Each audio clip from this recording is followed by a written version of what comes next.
Hey guys, welcome back. In this video, I will show you how to see unsent messages on Messenger. Make sure to watch the video to the end, you don't make any mistake. First of all, close your Messenger. Go to settings of your phone. After you open settings, go and search for Messenger. If you are using Android, tap on this app management. Go to app list. Tap on this search bar. Search for Messenger. After you open Messenger, tap on this notifications.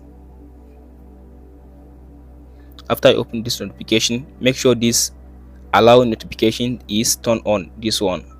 So make sure to turn on this allow notification. Under this, make sure this show badge notification is turned on and this show banner notification is turned on. So by turning on these three options, whenever someone send the message for you, you can get the notification that he sent a message for you. So even when he delete the message, so you can still see the message in your Messenger app.